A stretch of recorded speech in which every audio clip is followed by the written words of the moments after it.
si vous voulez bien, à Catherine Lolbecti. Donc elle est secrétaire générale des fédérations SGEN, CFDT, elle-même professeure, enseignante de sciences sociales et de sciences économiques, toujours en Île-de-France. Je crois que vous êtes du ressort de l'Académie de Créteil. Et je disais tout à l'heure, en vous présentant, c'est que c'est à la fois, je dirais, c'est votre expérience tous azimuts, c'est-à-dire que c'est à la fois comme professeur, comme enseignant, mais c'est aussi comme parent d'élèves.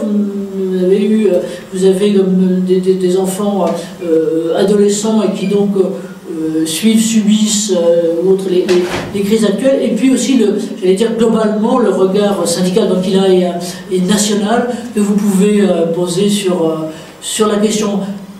Si vous voulez bien, Catherine, c'est à vous, si je peux me permettre de vous appeler par votre prénom. Et Christophe, si vous pouvez couper votre micro, ça serait sympa. Pardon, hein, je suis toujours aussi directive. À toutes et à tous, merci beaucoup Anne-Marie pour l'invitation, et évidemment pas de souci pour s'appeler par le prénom. Peut-être en écho avec l'intervention de Dominique Pinchera qui vraiment fait écho avec des expériences aussi professionnelles que j'ai pu avoir. Au cours de ma carrière, j'ai d'abord exercé longtemps en Seine-Saint-Denis dans des établissements scolaires qui accueillaient des élèves tous issus de collèges ZEP. À l'époque, on n'était pas encore dans les réseaux d'éducation prioritaire. Et puis ensuite, j'ai exercé au Perreux-sur-Marne, qui est une commune extrêmement aisée du Val-de-Marne.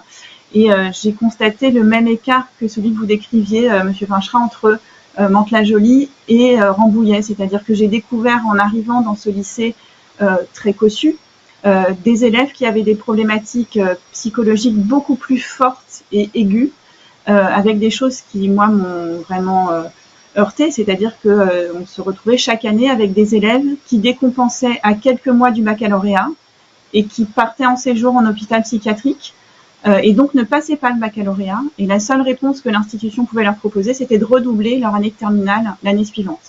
Et ça, c'est des situations que je n'avais pas connues dans les lycées relevant de l'éducation prioritaire avant. Et effectivement, je partage totalement votre analyse, qui est un mix entre une forme d'isolement, en tout cas de sociabilité adolescente qui est très différente, d'addiction aussi, de rapport aux addictions qui n'est pas le même quand même, en tout cas c'était ce qu'on rencontrait au Perreux-sur-Marne, et de pression familiale extrêmement forte et de pression sociale à la réussite scolaire en mode TGV, comme diraient les chercheurs en sciences de l'éducation sur les modèles de réussite qu'on prône et qui sont ceux qui sont dominants en France, c'est-à-dire de tout réussir d'un seul coup très tôt dans sa vie. Et donc c'est vrai qu'on a des dynamiques chez les élèves qui peuvent être très différenciées d'un établissement à l'autre, et selon les ressources du territoire, selon les logiques d'acteurs, effectivement des choses qui se mettent en place. Dans ce lycée, on avait de fait un protocole de suivi et de tutorat des élèves beaucoup plus poussé que dans mon lycée d'éducation prioritaire précédent. Donc c'était un peu paradoxal, mais on trouvait des ajustements pour s'adapter aux situations qu'on rencontrait. Alors après, ce dont on avait discuté avec Anne-Marie aussi en préparant, c'était d'essayer, je vais unifier l'éclairage, là, comme la nuit tombe, de voir ce qui se joue aussi au niveau institutionnel. Et donc, je dirais que ce qu'on observe, c'est que dans le discours, dans les intentions, se renforce au fur et à mesure des années un discours sur le bien-être des personnels et des élèves dans la parole ministérielle, sur l'échelle de plusieurs ministères, de plusieurs gouvernements. Et puis, dans la stratégie nationale de santé et de sécurité au travail qui est discutée au ministère de l'Éducation nationale, au CHSCT et au comité technique ministériel de l'Éducation nationale, ces questions-là sont abordées, apparaissent comme des objectifs. Et puis, il y a quand même des réalisations. Ce qu'on dit souvent, l'éducation nationale ne bouge pas sur ces questions-là. C'est pas totalement vrai. Alors, d'une part, il y a des dispositifs généraux qui se mettent en place de type cellule d'écoute, par exemple sur le harcèlement, et sur des situations conflictuelles. Mais d'une part, la médiatisation auprès des agents de ces dispositifs est très différente d'un lieu à l'autre. Et par exemple, si on pense à la lutte contre le harcèlement et les violences à caractère sexiste et sexuel, les affiches sont systématiques dans les bureaux de l'administration centrale à Paris. Par contre, quand on fait des sondages auprès des collègues dans les établissements, c'est pas toujours le cas.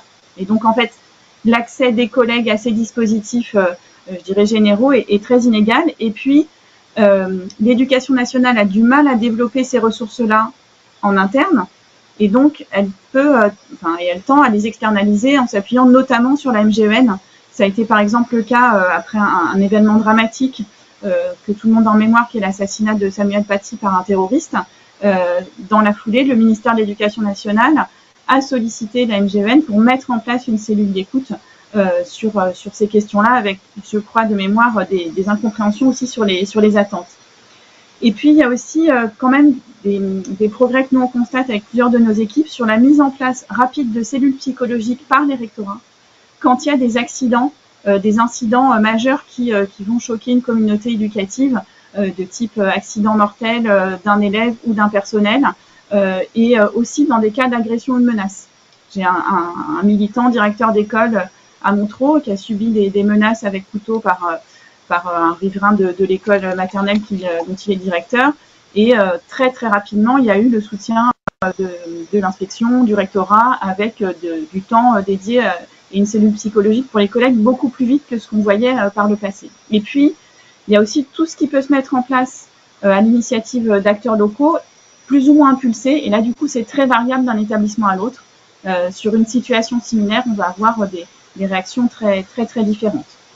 Et puis en même temps, ce qui fait qu'on a l'impression, et une impression légitime, que ça ne progresse pas suffisamment, qu'il y a un écart très fort entre le discours ministériel, par exemple sur le bien-être et l'attention au bien-être des agents et le vécu des agents, c'est qu'en fait la structure du ministère de l'Éducation nationale n'est pas adaptée. On a d'un côté 1 million d'agents et de l'autre, on a 68 ETP de médecins de prévention.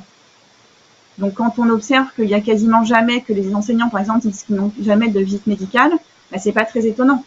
Parce que quand on a 830 000 enseignants et qu'il y a 87 médecins de prévention qui correspondent à 68 ETP, bah, évidemment, c'est impossible de faire plus de 40 000 visites médicales par an, ce qui est très loin de permettre de faire les choses.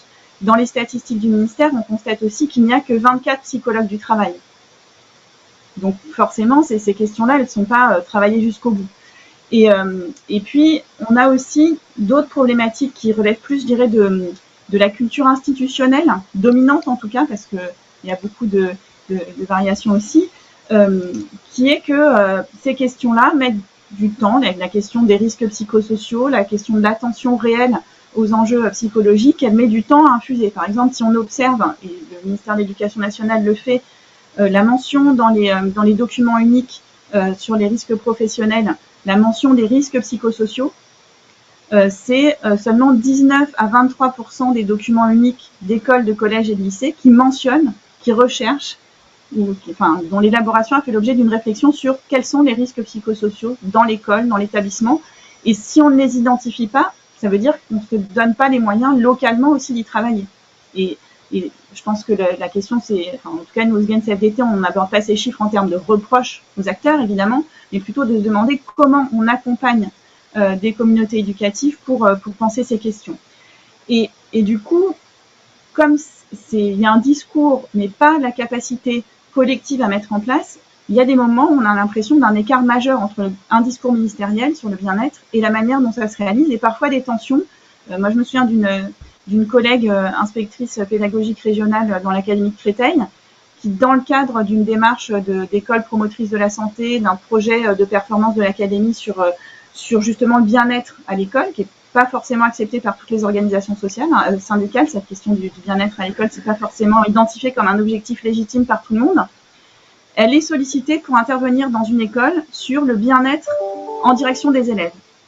Et du coup, elle dit à l'IEN localement, OK, je peux déployer une formation locale de l'équipe sur le bien-être dans les pratiques enseignantes pour les élèves, mais je ne le ferai que si d'abord on donne du temps pour parler et permettre aux enseignants de parler de leur propre bien-être en tant que travailleurs, parce que on ne peut pas demander à des enseignants d'être sensibles au bien-être de leurs élèves s'ils ont le sentiment que leur propre bien-être n'est pas pris en compte.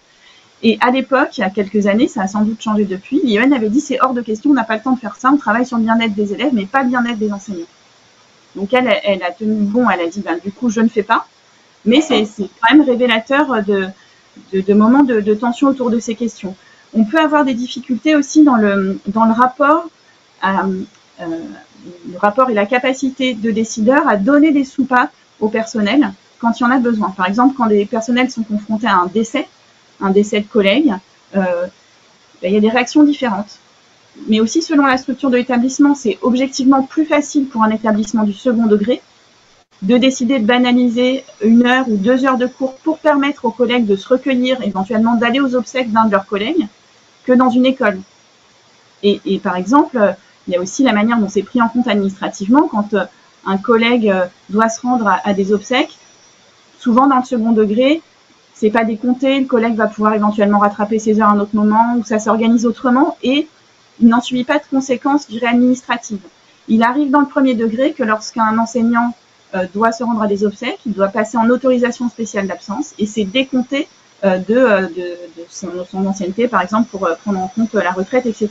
Et enfin, ce qui est très fort, et vous l'avez dit aussi tout à l'heure, c'est des risques psychosociaux liés aux crises qui se sont produites ces dernières années. Et nous, on a identifié au SGEN CFDT en novembre-décembre, on a dit au ministère, le risque principal identifié par les collègues aujourd'hui, c'est pas le risque d'être contaminé par le Covid. La majorité d'entre eux sont vaccinés, ils se protègent, et donc c'est pas ça qui leur fait le plus peur. Le risque principal, ce sont les risques psychosociaux. Et nous, on pense ce risque psychosocial, il est accentué aussi par le fait qu'il y a une intensification du travail dans le second degré avec l'inflation des heures supplémentaires, qui font qu'il y a un écart entre ce qu'on attend des enseignants, s'investir davantage dans l'accompagnement des élèves, ce qu'ils sentent nécessaire pour toutes les raisons que vous avez indiquées sur l'état des élèves qui sont aujourd'hui dans une phase de quasi décompensation de la crise Covid, et vous le disiez avec la crise en Ukraine, c'est compliqué de décompenser dans ces cas-là vraiment. Et ils ne peuvent pas accorder de temps à cet accompagnement puisqu'ils doivent faire davantage d'heures de cours. Donc on est dans des contradictions très très fortes et la pression évaluatrice pèse sur les élèves mais aussi sur les personnels. Et les réformes aussi qui se succèdent, on a vu dans les services déconcentrés, dans les services directorats, des collègues qui sont en grande difficulté pour bien faire leur travail et on a beaucoup de mal à travailler avec le ministère sur comment on améliore l'organisation du travail pour permettre aux collègues de sortir de cette tension permanente. Merci à vous de votre exposé. C'est pas un exposé d'ailleurs parce que c'est tout autant un vécu très clair et qui montre bien, alors qui montre qu'il y a des progrès globalement qui ont été faits et surtout dans les gestions de crise, dans les moments détendus de ce côté-là. Et ce que vous dites sur ce que vous sentiez monter effectivement sur, je dirais avec l'expansion Covid et finalement sur lequel le risque sanitaire était plus un risque sanitaire psychosocial qu'un risque sanitaire de maladie classique. Physique. C'est vrai que ça me fait penser d'ailleurs au moment où on avait organisé la chose avec le précédent sur résilience Covid, déjà avec Rambouillet, l'un de nos intervenants et qui pour nous est un mentor qui s'appelle Jacques Repulseur, il intervenait justement sur les crises et sur le fait que les crises auxquelles on est confronté maintenant, lui avait en fait piloté celle de Fukushima, la réponse française auprès de Fukushima était là, c'est que ce sont des catastrophes lentes sur lesquelles les impacts pour le coup sociaux et sociétaux sont finalement et donc l'importance du pilotage de là sont finalement plus importants que les propres impacts sanitaires directs et en l'occurrence sur ce qui était notamment les impacts sanitaires radiologiques, c'était globalement tout à fait clair. Merci en tout cas de ces éclairages. Et si vous voulez